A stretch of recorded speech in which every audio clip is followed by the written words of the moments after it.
Salam sejahtera pemirsa, berjumpa lagi bersama saya dalam pembahasan buku Bugar Selamanya. Buku ini menyuguhkan kepada kita bahwa perubahan pola yang akan menambah umur dalam kehidupan kita dan menambah semangat di tahun-tahun kehidupan kita. Dan juga akan memberikan kita kekuatan harian untuk merangkul kebugaran fisik, mental, dan spiritual. Dan juga dapat memotivasi kita, menginspirasi kita, dan juga mendorong kita untuk hari demi hari kita boleh lebih dekat kepada Kristus. Menyerahkan setiap masalah-masalah kita dan setiap pergumulan kita di bawah kaki salibnya, dan dia akan meringankan segala sesuatunya. Pada saat ini saya mengundang kembali seluruh anggota keluarga dan saudara-saudara semua. Kita dapat berkumpul bersama-sama, kita akan mempelajari nasihat firman Tuhan pada saat ini, dan biarlah rencana-rencana indah Tuhan itu akan menjadi bagian masing-masing kita. Kita akan masuk ke dalam judulnya, saya seorang egoholik yang sudah pulih.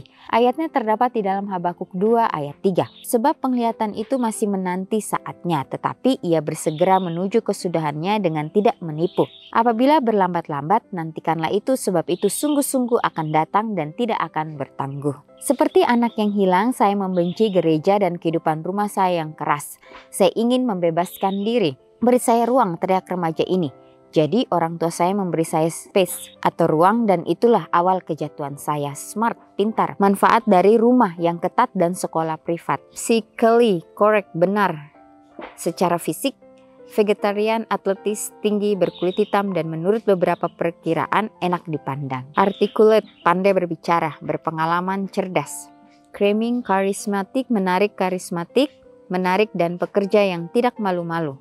Ethical atau etis, jujur, tidak pernah merokok, minum minuman keras, berjudi, tidak pernah menggunakan obat-obatan terlarang yang berlebihan atau memiliki kecanduan lainnya. Namun saya menjadi seorang kadet space yang terpelajar, sangat pandai berbicara, dan karismatik, menggunakan karunia Tuhan tanpa mengakui peran sang pemberi hadiah.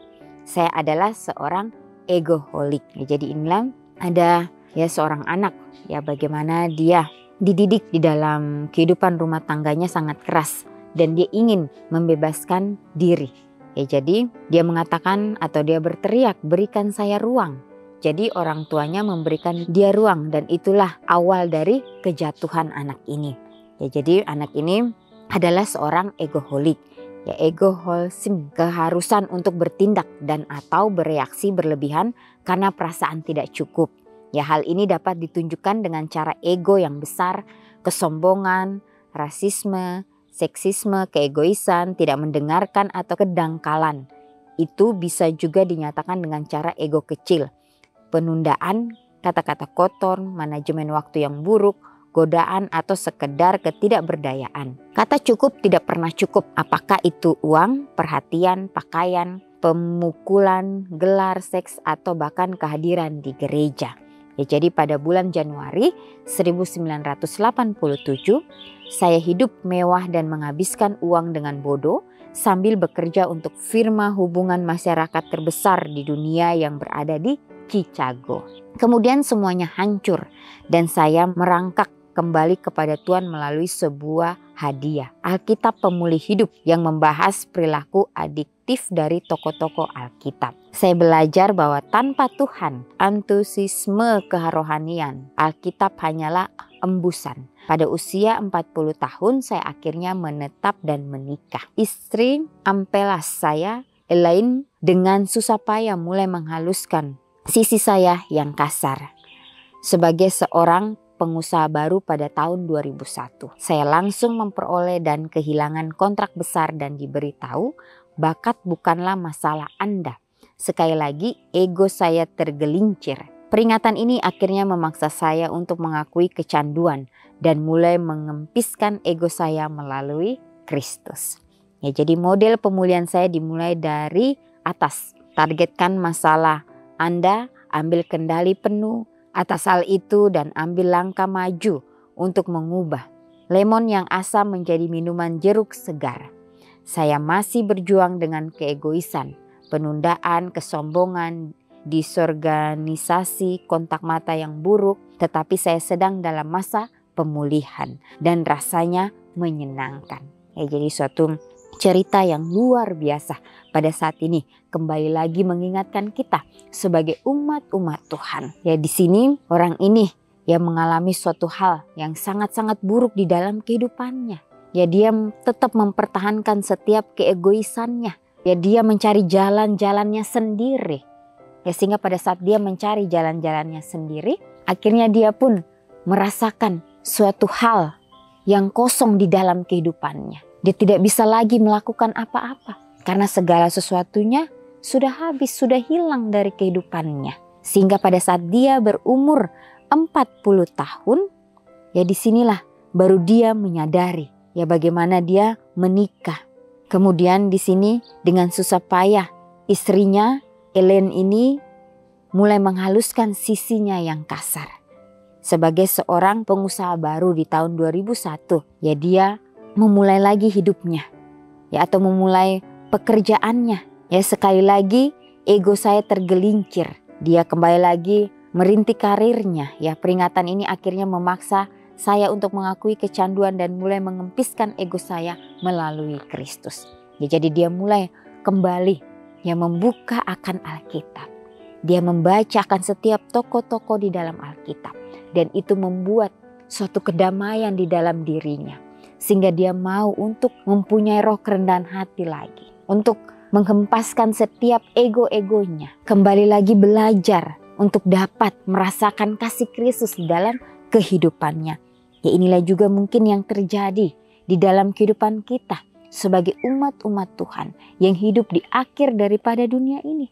Ya akan banyak masalah-masalah yang kita hadapi di dalam kehidupan kita. Bila mana kita sudah mempunyai segalanya. Bila mana Tuhan sudah memberikan itu kepada kita. Sudah mempercayakan kepada kita. Ya jangan sampai kita gelap mata. Jangan sampai kita melupakan Sang Pencipta kita. Biarlah kejadian atau cerita ini yang dapat memberikan kita suatu pelajaran yang baik. Supaya kita benar-benar menyerahkan kehidupan kita hanya kepada Kristus saja. Ya seringkali kita sebagai manusia ingin mengambil jalan-jalan kita. Kalau kita sudah kepentok, ya baru kita mengingat Tuhan kita. Tapi biarlah pelajaran ini dapat memberikan kita suatu hal yang baru. Supaya kita dapat kembali menyerahkan kehidupan kita kepada Tuhan. Peka dengan suara Roh Kudus. Sehingga apa yang kita lakukan boleh sesuai dengan kehendak Tuhan saja. Dikatakan di sini bahwa model pemulihan saya dimulai dari atas. Ya targetkan masalah. Anda ambil kendali penuh atas hal itu dan ambil langkah maju untuk mengubah. Dan di sini dikatakan juga bahwa dia berjuang dengan keegoisan, penundaan, kesombongan di organisasi kontak mata yang buruk. Tetapi ya orang ini sedang dalam masa pemulihan. Ya dan rasanya menyenangkan. Ya jadi dia sedang dikikis satu demi satu sifat-sifatnya itu. Tetapi dia terima itu, dia mau mengambil itu. Ya karena inilah yang terbaik untuk dirinya. Ya dia menyadari sepenuhnya ya bahwa dia dalam masa pemulihan.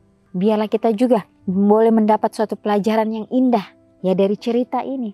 Sehingga kita juga dapat menyerahkan kehidupan kita hanya kepada Kristus. Ya apapun yang terjadi dalam kehidupan kita, biarlah kita mau selalu mengandalkan Tuhan. Tuhan bantu saya untuk mengakui sifat egoholik saya dan berjalan dengan rendah hati setiap hari bersamamu. Jadi biarlah kita mau meminta roh kerendahan hati itu di dalam kehidupan kita masing-masing untuk mau berjalan bersama-sama dengan Kristus. Yang meminta akan setiap tuntunannya, meminta akan setiap kemampuan di dalam kehidupan kita untuk dapat melakukan hal yang terbaik. Ya akan banyak ya masalah-masalah yang akan datang di dalam kehidupan kita. Biarlah kita mau terus berserah kepada Tuhan saja. Dan dia akan membantu kita dari semuanya itu. Ya karena setiap masalah-masalah yang datang kepada kita, biarlah kita menjadikan suatu pelajaran untuk kita. Sehingga ke depannya kita boleh ya mendapatkan ya suatu pelajaran yang berguna di dalam kehidupan kita. Sebagaimana Yesus pada saat dia berada di dunia ini. Ya Yesus datang ke dunia ini bukan menjadi seorang raja. Tetapi dia datang ke dunia ini menjadi seorang hamba. Dia mau melayani kepada kita manusia yang berdosa ini. Dia memberikan yang terbaik untuk kita. Apapun yang dia lakukan itu dengan sepenuh hatinya. Karena dia tahu dia mempunyai misi. Dia harus menyelamatkan akan dunia ini. Ya bagaimana dia mengumpulkan ke-12 muridnya yang mempunyai latar belakang yang berbeda-beda. Dia harus menyatukan hati mereka untuk dapat mempunyai misi yang sama. Untuk menjalankan itu di dalam kehidupan mereka. Ya tetapi bagaimana Yesus harus berkorban terlebih dahulu. Dia harus mati dulu di atas kayu salib. Barulah murid-murid ini mengerti akan misi Yesus datang ke dunia ini. Yang sebelumnya mereka belum mengerti, mereka belum memahami. Tapi mereka diberikan penglihatan itu satu persatu. Bagaimana pelayanan Yesus pada saat dia bersama-sama dengan mereka. Yesus mempunyai roh kerendahan hati yang begitu luar biasa. Yesus membawa damai bagi setiap orang-orang yang membutuhkan. Yesus menyembuhkan orang-orang yang terluka, orang-orang yang sakit, orang-orang yang berduka cita. Memberikan penghiburan kepada mereka. Sehingga murid-murid ini pun mendapat suatu fondasi yang kuat untuk bertahan di akhir daripada kehidupan mereka. Ya bagaimana pada saat Yesus mati dan dia dibangkitkan, kembali lagi murid-murid ini berkumpul. Sehingga mereka diberikan kuasa Roh Kudus itu. Pada saat kuasa Roh Kudus itu diberikan, mereka pun dapat menyampaikan akan kabar keselamatan itu kepada setiap orang. Ya walaupun mereka dianiaya sekalipun, tapi mereka terus bertahan. Karena mereka tahu inilah yang harus mereka lakukan. Ya begitu pula dengan kita saat ini. Biarlah kita terus mau berjalan bersama-sama dengan Kristus. Karena kita tahu dialah satu-satunya penolong kita. Yang akan memberikan kita kekuatan. Memberikan kita kesanggupan untuk kita terus mau menjalani kehidupan kita hari demi hari. Walaupun akan ada kekecewaan dalam kehidupan kita. Biarlah kita mau bertahan. Karena itulah yang akan menjadi kekuatan untuk kita. Ya iman kita akan diuji hari demi hari. Disitulah kita akan dimurnikan. Kita meminta akan tuntunan Tuhan di dalam kehidupan kita. Meminta supaya kita boleh terus bertahan di dalam kebenaran firman Tuhan yang kita sudah pelajari. Ya inilah menjadi suatu nasihat firman Tuhan pada saat ini. Biarlah hari ini kita boleh mengambil komitmen kita. Kita doakan itu dengan sungguh-sungguh dan meminta supaya Tuhan dapat menyanggupkan kita. Supaya kita pun dapat mempraktekkan akan setiap karakter Yesus di dalam kehidupan kita setiap harinya. Ya inilah menjadi suatu renungan untuk kita. Memberikan kita kembali kekuatan. Memberikan kita nasihat yang begitu luar biasa. Supaya kita boleh terus mempunyai penyerahan sepenuhnya hanya kepada Kristus saja. Inilah menjadi nasihat firman Tuhan pada saat ini. Kita akan berjumpa lagi di kesempatan yang berikutnya dan Tuhan memberkati.